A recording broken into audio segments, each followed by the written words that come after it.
So pay attention, get a piece of paper and a pencil or pen and write it down, because I have some things to share with you.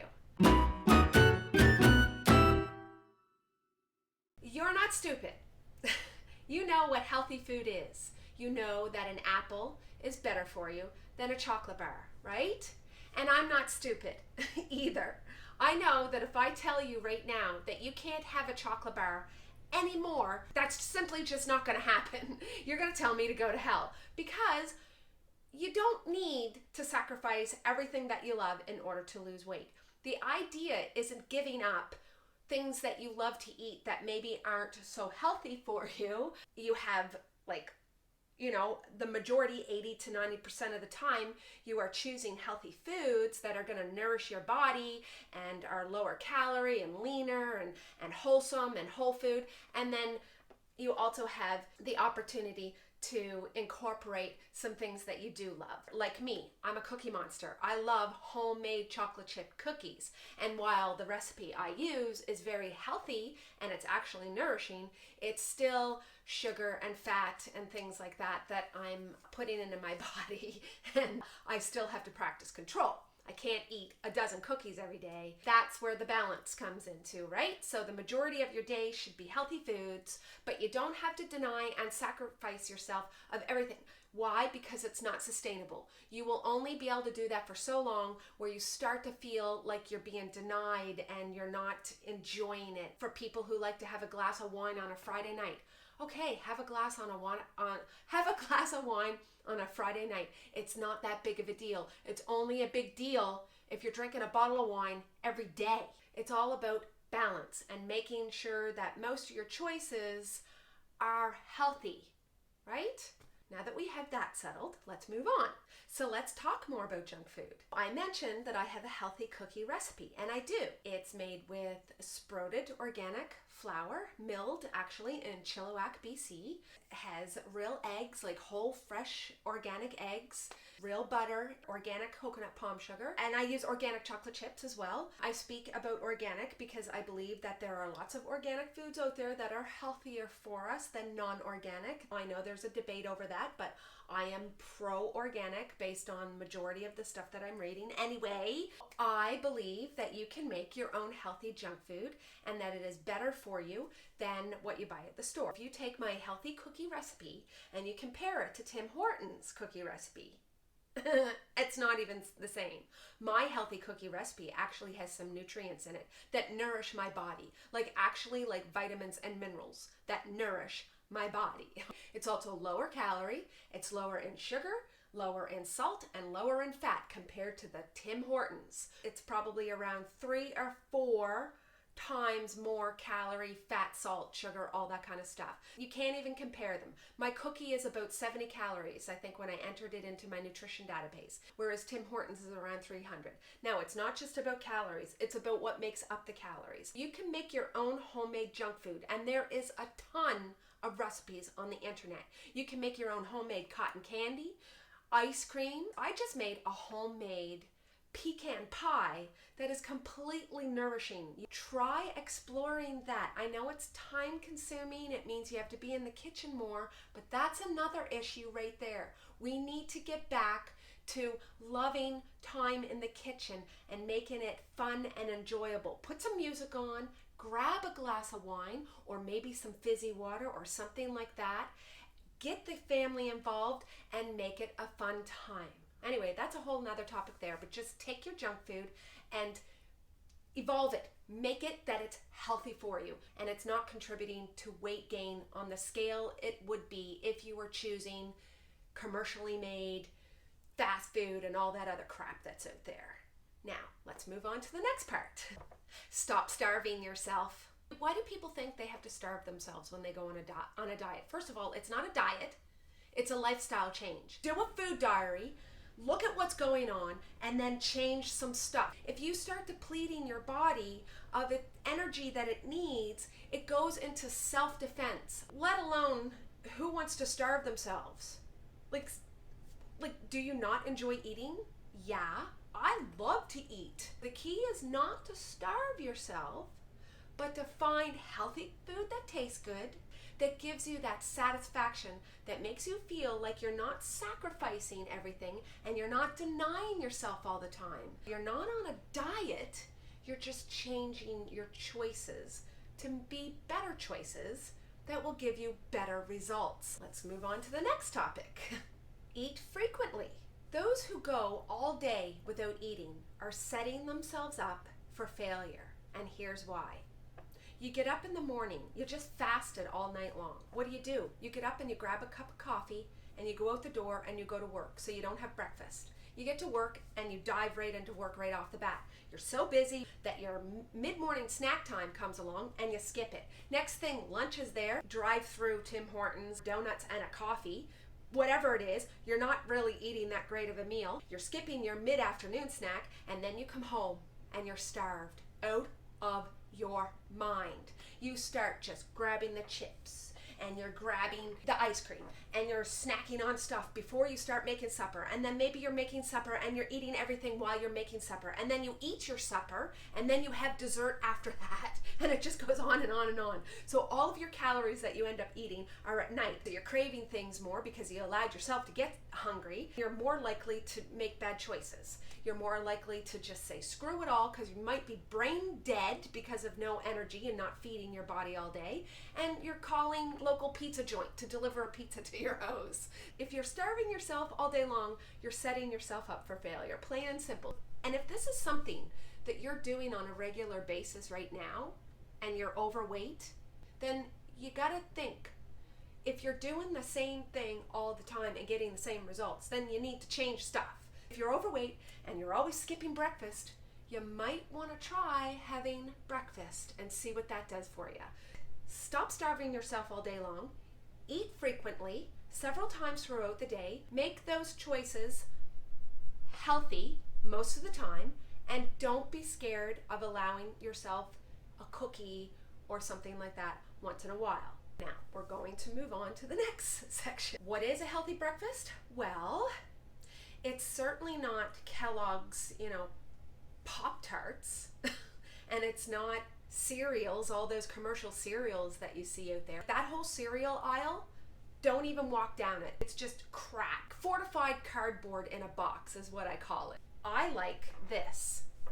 2 fried eggs in butter on 2 pieces of toast, cheese, real cheese, not cheese slices, not cheese whiz, real cheese, tomato slices, spinach, and I make myself an egg sandwich, and I have that with a glass of milk and a piece of pineapple. That entire breakfast, I crave it. I look forward to my morning to have a nice, healthy, solid, yummy breakfast. 30 grams of protein, it has fat, it has carbs, lots of minerals and vitamins, really nourishing, and my body loves it. You need to find a healthy breakfast that works for you. Now, if you're not an animal eater, then and you're vegan or vegetarian or whatever, do your own thing, but just make sure that it's wholesome, whole food, real food, and put together something that is efficient, that you can make quickly, because I know you're busy, but is going to nourish your body and set you up for success for the rest of the day.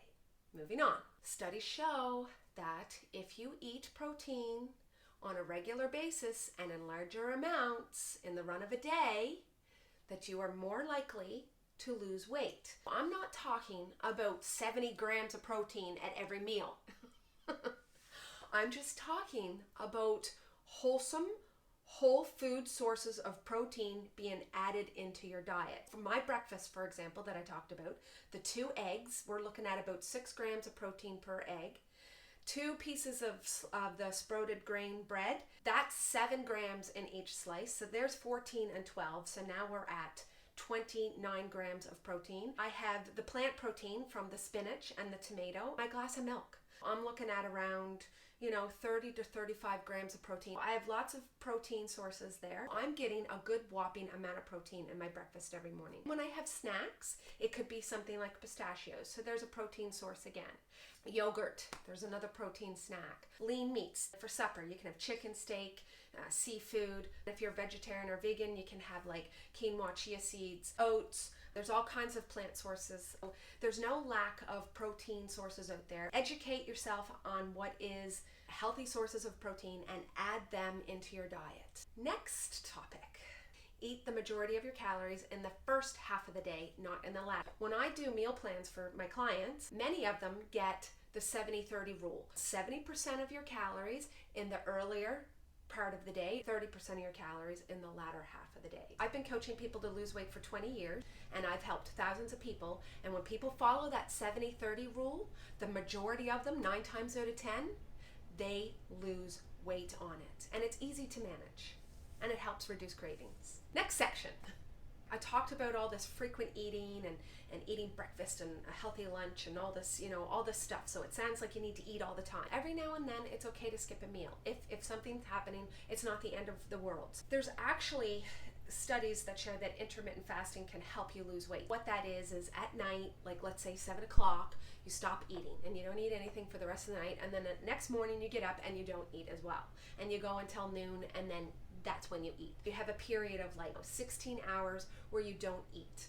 And that's fine to do that. Practicing that 1 or 2 days a week, it may help contribute to overall calorie intake control, especially if you're the type of person that does have a problem. You're like eating all the time and way too much. So you need a way to control the calories. Intermittent fasting, it helps to deplete the carbohydrate stores in your body, so glucose and glycogen stores in your body. Your body is forced to use fat as a primary source of fuel. It's kind of like going into ketosis, I guess, but kind of like not, because some people need a longer period of doing that kind of stuff and low carb intake in order to get into ketosis.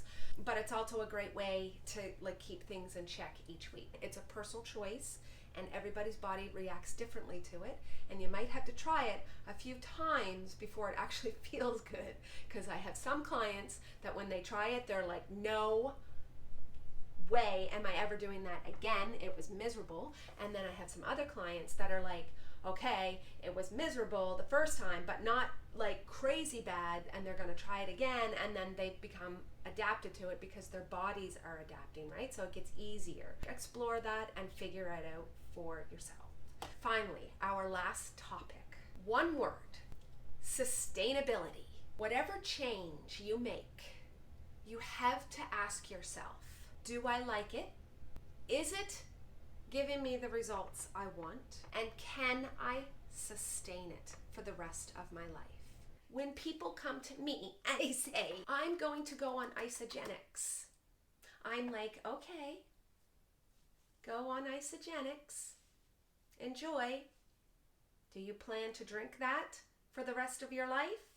Most people who go on these extreme weight loss diets, isogenics, body by vi, all that kind of stuff, the experience that I have and the people that have used those systems go on them for a period of time and then they go off. And 9 times out of 10 have not only gained their weight back, but they gained more. I believe whatever you take on and whatever changes you take on, it has to be sustainable. You have to like it. You have to like eating it. It has to taste good for you. It has to feel good inside your body. It can't be bloating you. It can't be making you constipated or shitting yourself. It can't be making you feel like you got brain fog or increasing your craving.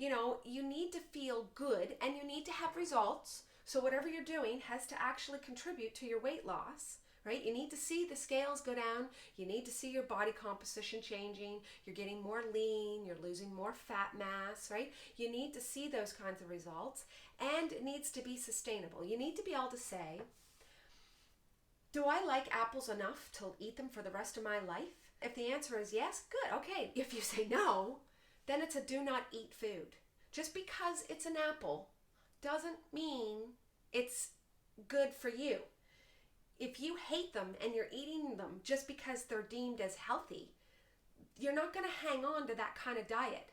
All your choices need to be sustainable, make you happy and feel satisfied and fulfilled. So at the end of the day, you're not looking for something else to eat. You need to feel that satisfaction. It needs to be sustainable, and it needs to be nourishing, and it needs to give you results. That's the bottom line. And finally, eating alone is only half of the challenge. You also need to move. Find something that you love, because the other half of this whole weight loss thing is that you love what you eat and can sustain that for the rest of your life. You also have to love how you move. We need to eat well and we need to move well.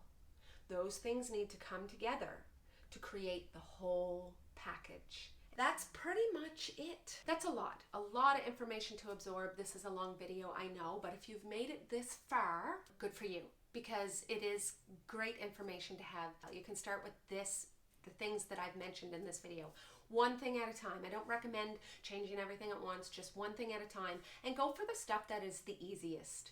Go for stuff that you know that you can accomplish quickly and easily, because it helps you feel like you're making your own path and you're on your way. If you're struggling and you don't know what to do, comment in the section below and let's have a discussion. It's all about balance and enjoying what you do. You only have one life to live. Make it yours. Find your own path, your very own path. Don't let anybody else judge you. Make it sustainable, make it for you, and go. If you liked this video, like it and subscribe to my channel. I hope you enjoyed this. Have a fabulous day.